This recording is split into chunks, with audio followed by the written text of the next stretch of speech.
Mo kí gbogbo wa wípé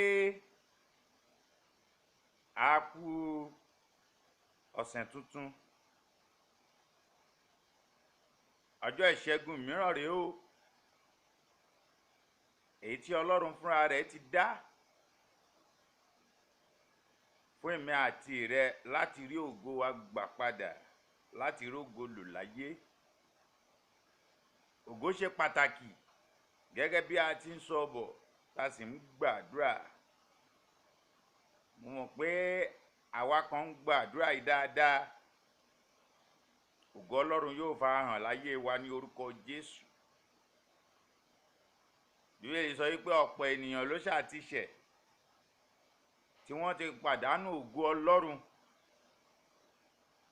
Ọ̀pọ̀ ènìyàn ló ṣáà ti ṣẹ̀, kì í ṣèyàn kan o.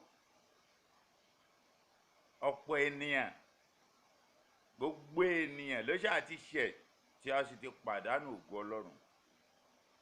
Ìwọ náà wò ó, nígbà tí a pàdánù ògo Ọlọ́run nínú ọgbà Édẹ́nì, tí àwọn baba ńlá wa ṣẹ̀ sí Ọlọ́run, ẹ̀ṣẹ̀ ló gba ògo lọ lọ́wọ́ wọn, ìyẹn Ádámù àti Éfà.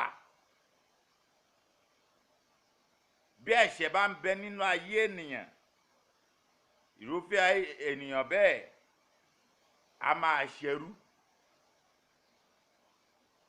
kàárógo lò láyé. Ẹ̀ṣẹ̀ ló gba ògo lọ lọ́wọ́ ọ̀pọ̀lọpọ̀ ènìyàn. Ẹ̀ṣẹ̀ yẹn lé ní o. Èkejì, ká tó wọnú àdúrà, òun la máa rí nínú ìwé ìyìnrere Mátíù orí 13 ẹsẹ̀ 25 ìkarùndínlọ́gbọ̀n. Ó ní ìgbà tí ènìyàn sùn, ọ̀tá rẹ̀ wá,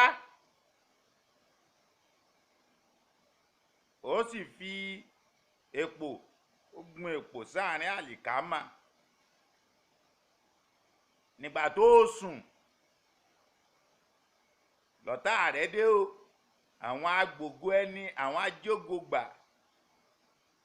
Nígbà tí ènìyàn bá ti sùn, kò nágbára mọ́.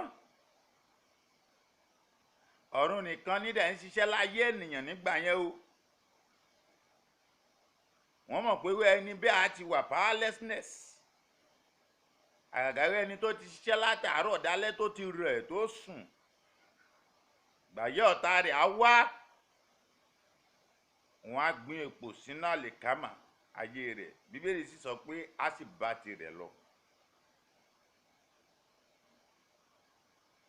Nígbà mìíràn, oúnjẹ ojú oorun, wọ́n fi gbọ́ ògo lọ lọ́wọ́ rẹ̀. Wọ́n á máa gbin orí burúkú sínú ayé ènìyàn látojú oorun. Wọ́n á máa gbin ìyà sínú ayé ènìyàn látojú oorun. Wọ́n á máa gbin àmúbọ̀ ọkọ, àmúbọ̀ aya sínú ayé ènìyàn látojú oorun ni o. Ojú oorun lọ̀tá tí ń ṣiṣẹ́ kíṣẹ́. Ìwọ tó jẹ́ ọmọ ológo, wọ́n tójú oorun, wọ́n fún ọ ní àròdàn. Ìgbà tó máa jí sáyé, ará àtìgbà yìí lè àbùkù ti bá ayé rẹ. Ṣùgbọ́n lábẹ́ bó ti wù kó rí, agbára tó dá ayé àti ọ̀run yóò gba ẹ̀mí àti rẹ lọ́wọ́ wọn ní orúkọ Jésù. Tí mo rí pé àdúrà ọjọ́ ìṣẹ́gun rèé, èní tún ní ọjọ́ ìṣẹ́gun mìíràn. Pariwo, alágbára ayé tó tójú oorun gba ògo mi lọ. Ọlọ́run ìgbàanì o, lù pa ní orúkọ Jésù. Alágbára ayé o, tó tójú oorun gba ògo mi lọ. Ọlọ́run ìgbàanì arúgbó ọjọ́ ẹ̀yà ẹ̀ ló pa lónìí ní orúkọ Jésù Kristi. Ìkà ni wọ́n o, má ṣàánú wọn, wọn náànú rẹ. Gbàdúrà yìí sí ìkà ènìyàn tó tójú oorun gba ògo mi lọ, ẹ̀mí mímọ́ ló pa ní orúkọ Jésù Kristi. Ẹ̀mí mímọ́ ló pa ní orúkọ Jésù Kristi. Wọ́n á tójú oorun gbin àìsàn sínú ayé ẹlòmíì, ògo rẹ̀ ò wá ní jámọ́ nǹkan mọ́. Jésù Olúwa wa, alágbára ìdílé tó tójú oorun gba ògo mi fọ́mọ ẹ̀, ẹ̀mí mímọ́ ò gba ògo mi padà fún mi lọ́wọ́ ẹ̀ ní orúkọ Jésù. Gba ògo mi padà fún mi lọ́wọ́ ẹ̀ ní orúkọ Jésù. Ẹ̀mí mímọ́ gba ògo mi padà fún mi lọ́wọ́ ẹ̀ ní orúkọ Jésù Kristi. Àwọn àdúrà yìí ni wàá máa gbà dáadáa o. Alágbára ìdílé, ìbájẹ́ tìdílé bàbá, ìbájẹ́ tìdílé ìyá mi tó tójú oorun gba ògo mi lọ, orúkọ Jésù. Ẹ̀mí mímọ́ ò gba ògo mi fún mi lọ́wọ́ ẹ̀ ní orúkọ Jésù Kristi. Jésù Olúwa wa. Wọ́n á máa sin ògo ẹlòmíì pẹ̀lú òkú. Wọ́n á ní ìgbà tí kò bá rí ògo lò á wo bó ṣe máa wọnú sà lọ́gbọ́ ògo rẹ̀.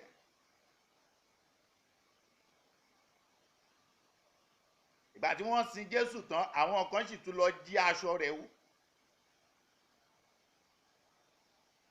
Gbọ́ mi, pariwo ìkà ènìyàn tó mú ògo ayé mi wọnú ìsà òkú. Ẹ̀mí mímọ́ ò gba ògo mi fún mi lọ́wọ́ ẹ̀ ní orúkọ Jésù. Gba ògo mi fún mi lọ́wọ́ ẹ̀. Ẹ̀mí mímọ́ ò gba ògo mi fún mi lọ́wọ́ ẹ̀ ní orúkọ Jésù. Ẹ̀mí mímọ́ gba ògo mi fún mi. Jésù Olúwa wa, àmín.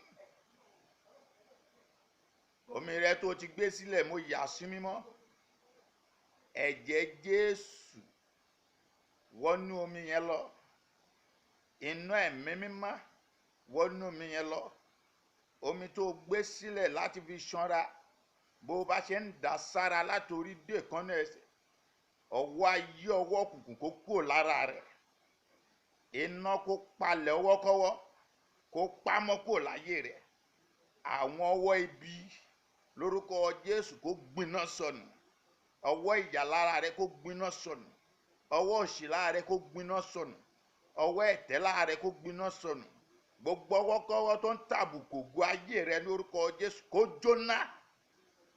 Mo wí gẹ́gẹ́ bí ikọ̀ àtìríjú Ọlọ́run lónìí Tuesday. Ayé rẹ̀ kó gba ìṣẹ̀lẹ̀ ọ̀tun. Ayé rẹ̀ kó gba ògo tuntun. Gba ògo rẹ̀ padà nípa agbára tó dá ayé àti ọ̀run. Agbára tí a ò lè dí lọ́wọ́. Agbára Ọlọ́run tí a ò lè dí lọ́wọ́. Ó yá kó gba ògo rẹ̀ padà fún ọ. Ọwọ́ ọ̀tún òdodo Ọlọ́run kó gba ògo rẹ̀ padà fún ọ. Ìwé Isaiah 48. Ó ní ọwọ́ mi ni ó dá ayé. Ó ní ọwọ́ mi pẹ̀lú ọwọ́ ọ̀tún mi, àtẹ́lẹwọ́ ọ̀tún mi ló spread ọ̀run. Ọwọ́ Ọlọ́run a máa gbani. Alágídí ogun àti ìkà ènìyàn tó sọ pé ò ní rógo lò láyé, ọwọ́ Ọlọ́run gbà ọ́ lọ́wọ́ wọn ní orúkọ Jésù. Omi náà kó di omi ìwòsàn, ìmúláradá, ìgbàlà lórúkọ Jésù. Omi kó tú ọ sílẹ̀ nínú ìdè ayé ní orúkọ Jésù. Kó rí ìwòsàn. Ìwọ tó ń ṣe àìsàn yẹn, táyé fẹ́ gba àìsàn náà lórúkọ Jésù, ẹgbà náà kó ṣẹ́. Ẹgbà àìsàn náà kó ṣẹ́. Ọwọ́ ayé lára rẹ kó gbiná sọnù. Iná kó jó wọn run. ìka ènìyàn tí a jọ bí ọ lórúkọ Jésù kó yá wèrè. Mo ní kó yá wèrè. A kọ wípé iná síwájú Olúwa ó sì jó àwọn ọ̀tá rẹ̀ run. Gbogbo ọ̀tá ìkọ̀kọ̀, ọ̀tá gbangba, ọ̀tá tó nínú sí ọ, tó ń rẹ́rìn níta, ó yá kó yá wèrè ní orúkọ Jésù Kristi. Mo wí gẹ́gẹ́ bí ikọ̀ àti ìránṣẹ́ Ọlọ́run. A kọ wípé iná síwájú Olúwa ó jó àwọn ọ̀tá rẹ̀ run. Onípàṣẹ ohun kan a fìdí rẹ̀ múlẹ̀, ìmọ́lẹ̀ yóò sì tàn sí ọ̀nà wa. Ẹ gbọ́ gbogbo ìka ènìyàn tí ń bẹ láyìíká, tí ń bẹ lágbègbè, tó ń tan fa ìbànújẹ́ sínú ayé rẹ̀, iná kó là lára wọn, iná kó jó wọn run ní orúkọ Jésù Kristi. Mo wí gẹ́gẹ́ bí ikọ̀ àti ìríjú Ọlọ́run. Ẹni fara ní ọ̀run kó fara ní, ẹni dìdógún sí ọ̀run kó dìdógún sí wọn.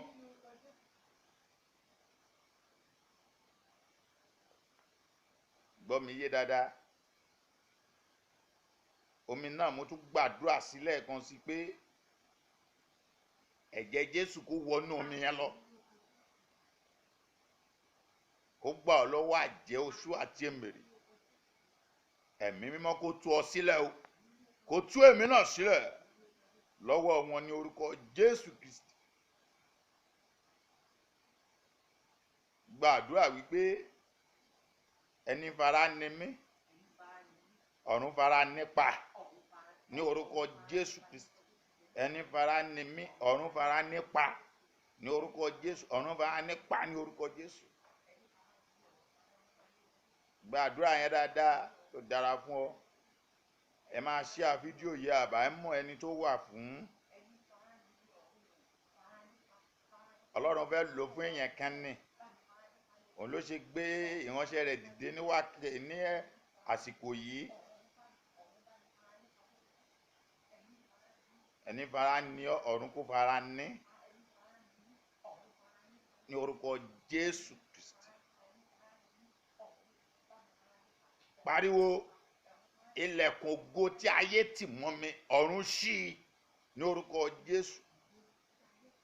Ọ̀run ṣí ní orúkọ Jésù Kristi. Ẹni tí ayé bá di jí ògo rẹ̀ lọ, àtọrọ jẹ o. Gbàdúrà, ilẹ̀kùn ògo tí ayé tì mọ́ mi, ọ̀run ṣí ní orúkọ Jésù Kristi. Mo ní àsọtẹ́lẹ̀ ọ̀rọ̀ fún ọ. Ìwọ tó bá rí wọ́nrán ìplé ní ọ̀sẹ̀ yìí sí ọ̀sẹ̀ tó ń bọ̀, sí ká tó ṣe mí ní Tuesday tó máa tẹ̀lé Tuesday ní, rí ipò ran ẹni mẹ́ta kan lọ́wọ́. Owó ọ̀hún lè má pọ̀, ṣùgbọ́n rí ipò ràn wọ́n lọ́wọ́, ran ènìyàn lọ́wọ́, yóò dára fún ọ. Mo tún gbàdúrà sínú omi yẹn lórúkọ Jésù. Bó bá ṣe fi ń ṣanra, gbogbo ilẹ̀kùn ògo táyé tì mọ́ kó ṣí bẹ́ẹ̀. Ọwọ́ ayé, ọwọ́ òkùnkùn, irúgbìn òkùnkùn kó jáde. Mo ní kó jáde lórúkọ Jésù. Ó ti rí bẹ́ẹ̀, kó yí padà. Orí ọ̀fẹ́ Ọlọ́run gùn, agbára ẹ̀jẹ̀ ọ̀dọ́-àgùntàn mú wá sí ìmúṣẹ. Ó ti rí bẹ́ẹ̀. Jésù Olúwa wa.